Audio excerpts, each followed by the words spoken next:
Assalamualaikum warahmatullahi wabarakatuh. Perkenalkan, nama saya Muhammad Rizky Amiruddin dari Prodi Teknik Sipil.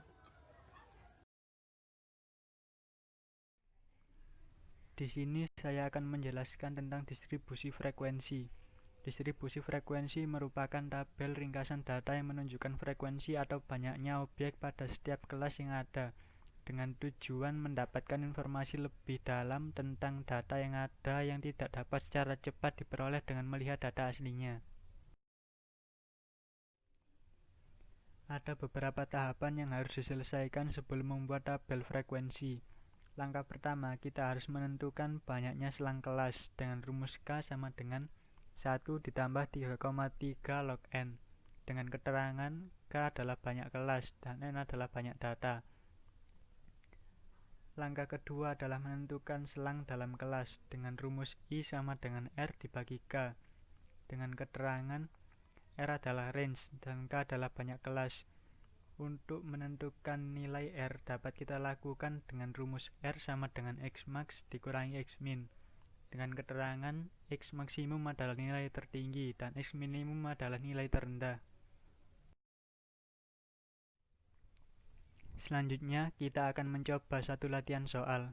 Terdapat sebaran data tentang nilai mata kuliah statistik dasar. Buatlah tabel frekuensi dan tentukan frekuensi relatif dan kumulatif.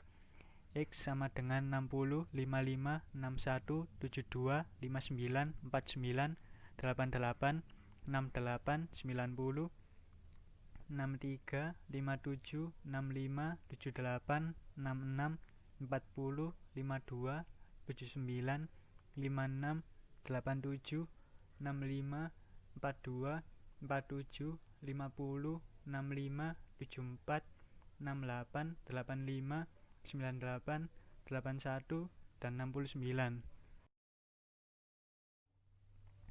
Penyelesaian pertama, kita harus mengurutkan data dari nilai terendah sampai yang tertinggi, atau sebaliknya. Setelah itu, kita menentukan jumlah nilai. Di sini terdapat 30 nilai, jadi N sama dengan 30. Lalu kita mencari nilai minimum dan maksimum. Nilai terendah di data ini adalah 40 dan nilai tertingginya adalah 98. Langkah selanjutnya, kita menentukan selang kelas atau K. K sama dengan 1 ditambah 3,3 log N. K sama dengan 1 ditambah 3,3 log 30. Log 30 adalah 1,47, lalu dikali 3,3 hasilnya 4,87. Dan ditambah 1 menjadi 5,87. Di sini kita bulatkan menjadi 6.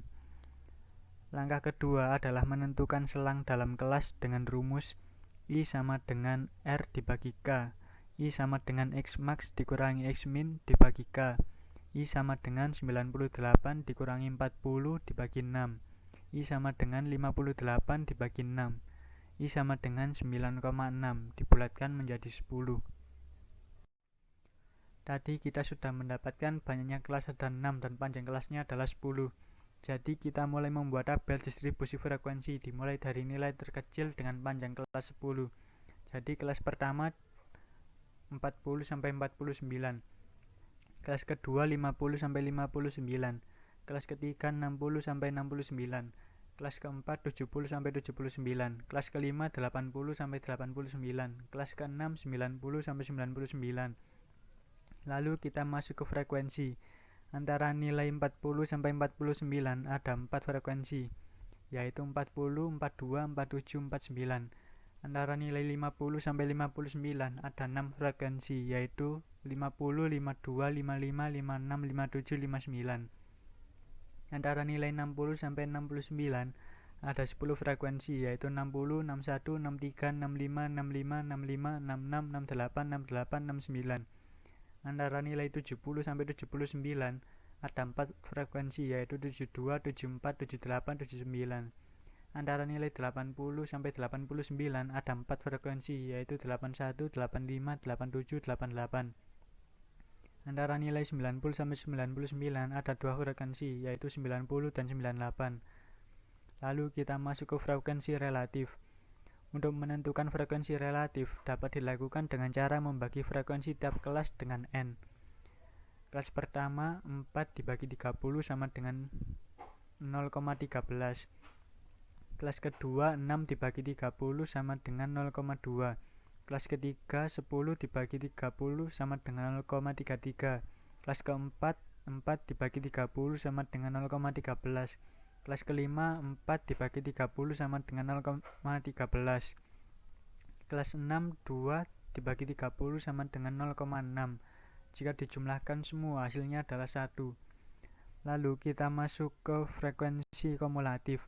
Kelas pertama 0 ditambah 4 sama dengan 4. 4 diturunkan ke bawah ditambah dengan frekuensi kelas kedua yaitu 6 sama dengan 10. 10 diturunkan ke bawah ditambah dengan frekuensi kelas ketiga yaitu 10 sama dengan 20.